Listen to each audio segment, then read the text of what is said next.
Hello बच्चों, तो स्वागत है आपका एक फिर से नए लेक्चर में, जिसमें हम पुराने लेक्चर्स को कंटिन्यू करेंगे। क्या कंटिन्यू करेंगे सर? जो क्लास 8 का चैप्टर था साइंस का, क्रॉप प्रोडक्शन एंड मैनेजमेंट। तो इसमें हम लास्ट लेक्चर में क्या पढ़े थे? इसमें हम लास्ट लेक्चर में मैन्योर और फर्टिलाइजर्स के डिफरेंस तक पढ़े थे। तो आज के लेक्चर में हम सेम चैप्टर को आगे कंटिन्यू करेंगे और धीरे धीरे चैप्टर को कंप्लीट करेंगे। तो स्टार्ट करते हैं आज के लेक्चर को।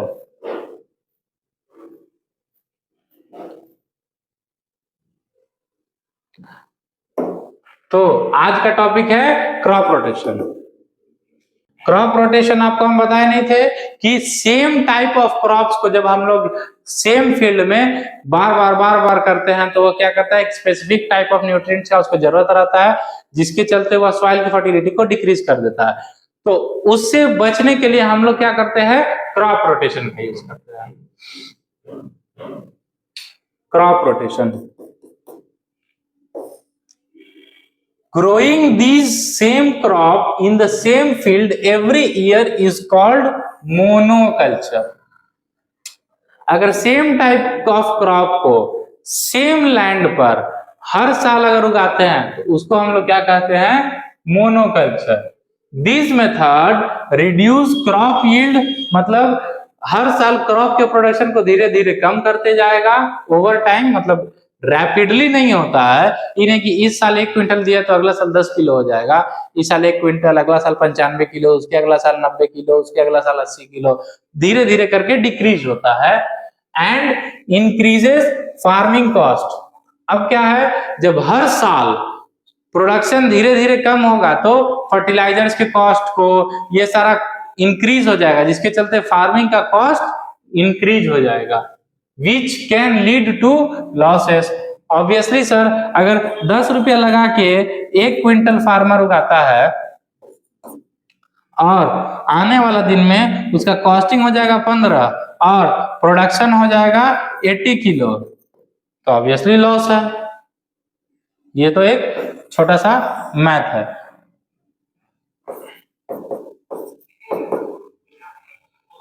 कि सर प्रोडक्शन दिन पर दिन कम होता जाएगा और इनिशियल कॉस्ट दिन पर दिन बढ़ते जाएगा, तो कॉस्ट क्या है, इंक्रीज हो गया और प्रोडक्शन डिक्रीज हो गया, जिसके चलते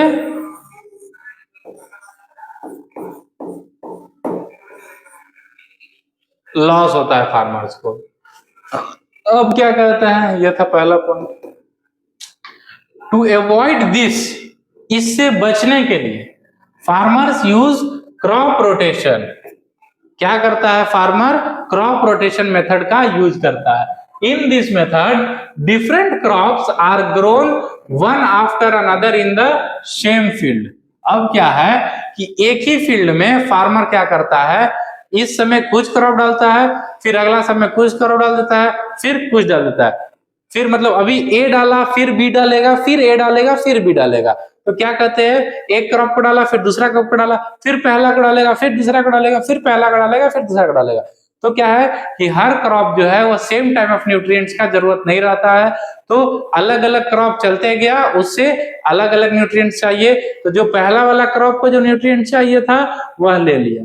फिर जब सेकंड में डाले तो इसको दूसरा चाहिए, तो जो पहला वाला न्यूट्रिएंट्स है वो वापस डेवलप कर जाएगा, फिर पहला को डालेंगे। तो ये जो प्रोसेस है, इससे सॉइल का फर्टिलिटी मेंटेन रहता है और क्रॉप प्रोडक्शन में भी डिक्रीज नहीं होता है।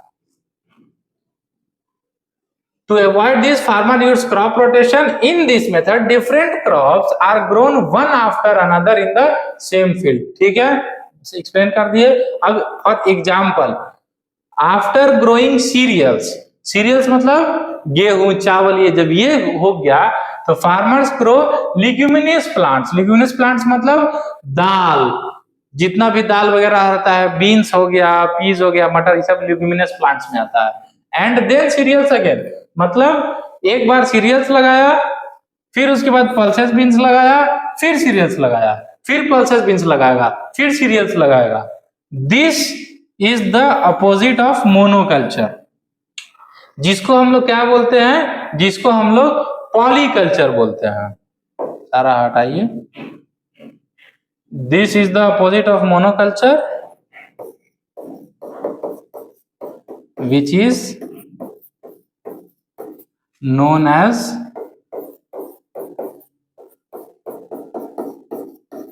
पॉलीकल्चर।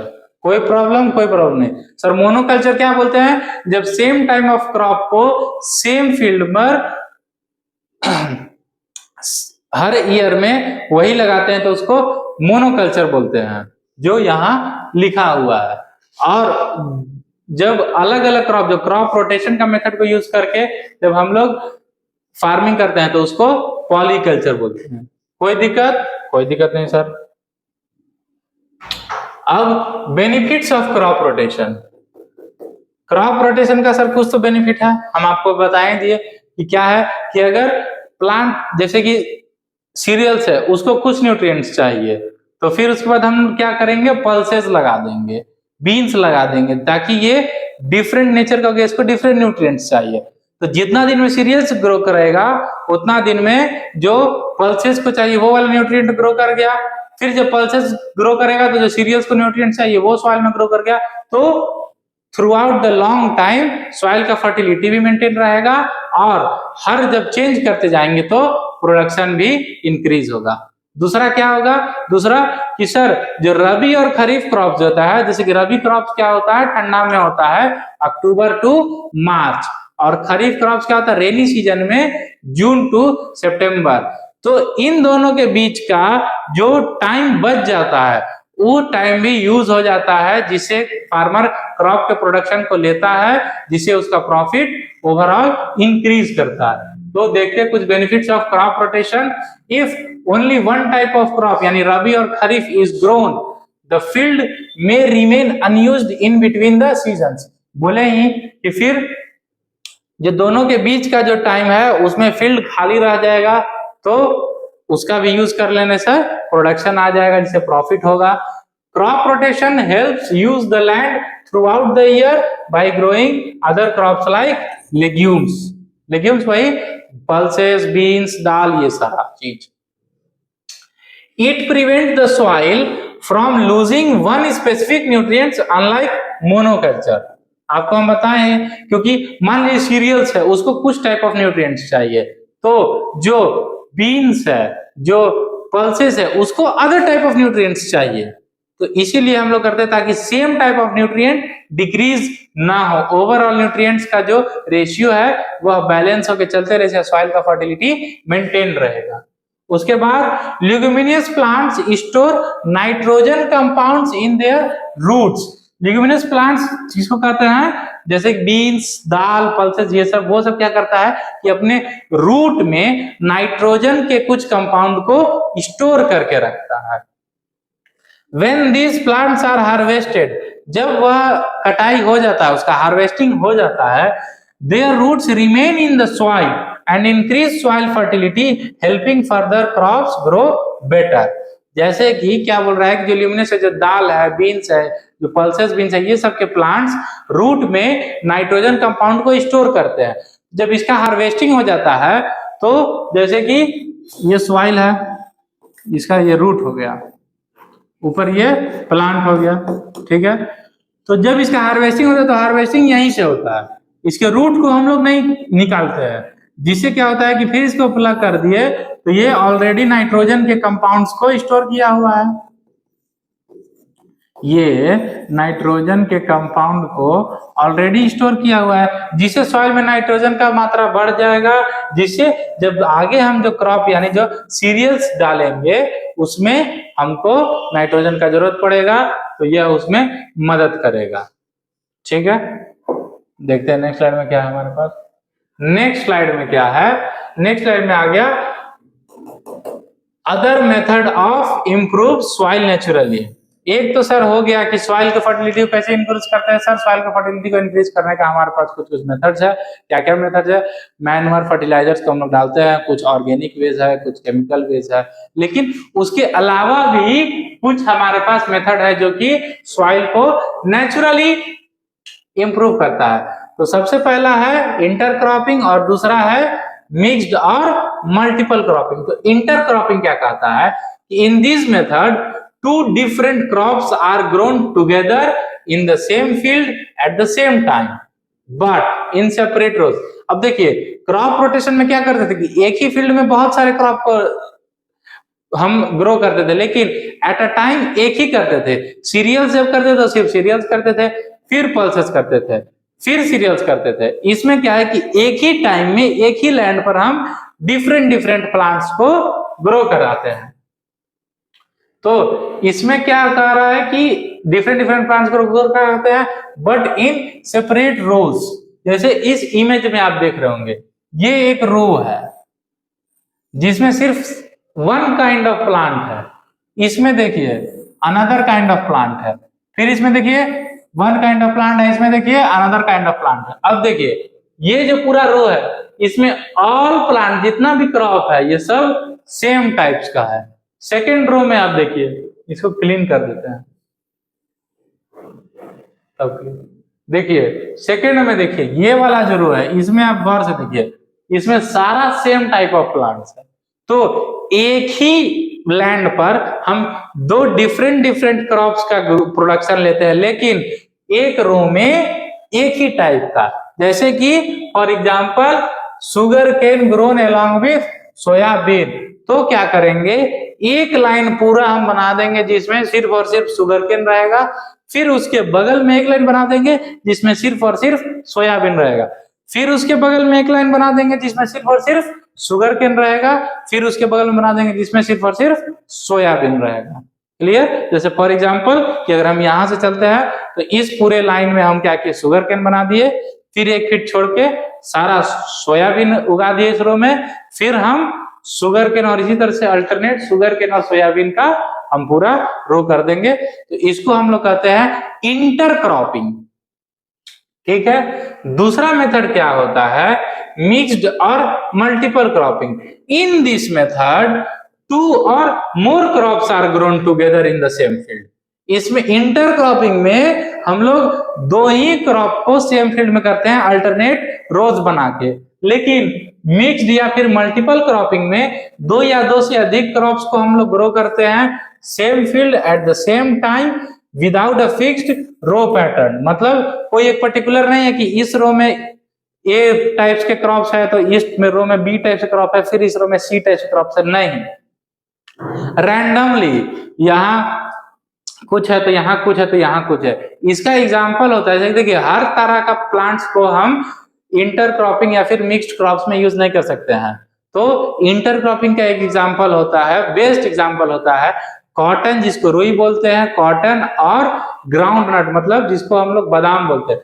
तो ये सब जो चीज है इन सारा का जो हम लोग खेती है वो हम लोग मिक्स्ड क्रॉप के कैटेगरी में इसको डाल सकते हैं। तो इसमें क्या करते हैं, रैंडमली कॉटन स्प्रेड कर देते हैं सीड्स और रैंडमली पीनट्स के प्लांटेशन को करते हैं, जिससे हमारा प्रोडक्शन आ जाता है बढ़िया। For example cotton grown along with groundnut. आपको जस्ट हम बताए हैं कि कॉटन और ग्राउंड नट को देखिए, यहाँ पर एक इमेज भी आप लोग के रेफरेंस के लिए है कि ये सारा जो प्लांट है ये सब ग्राउंड नट का है, और ये जो प्लांट है देखिए जो ग्राउंड नट का ये झाड़ टाइप का होता है और कॉटन का प्लांट पेड़ टाइप का होता है।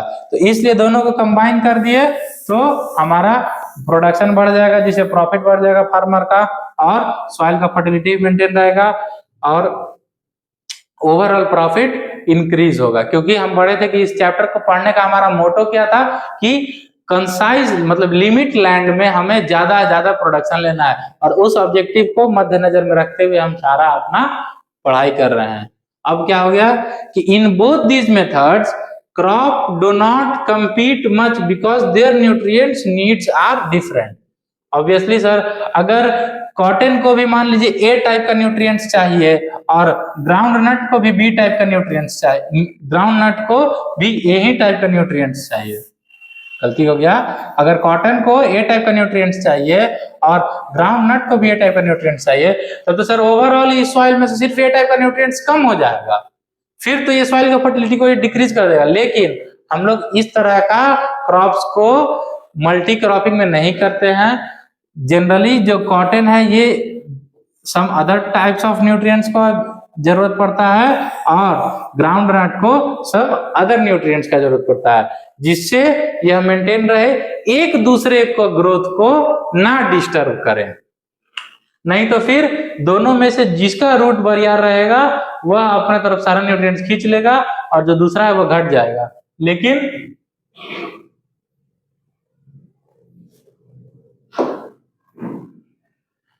जब अलग अलग टाइप के न्यूट्रिएंट्स रहता है तो जो कॉटन का न्यूट्रिएंट्स है उसको उससे ग्राउंड नट को मतलब ही नहीं है, और जो ग्राउंड नट का न्यूट्रिएंट्स है उससे कॉटन को कोई मतलब ही नहीं, जिससे ये एक दूसरे को कंपीट नहीं करता है। तो ठीक है, आज इसी के साथ इस लेक्चर को हम यहीं पर एंड करते हैं।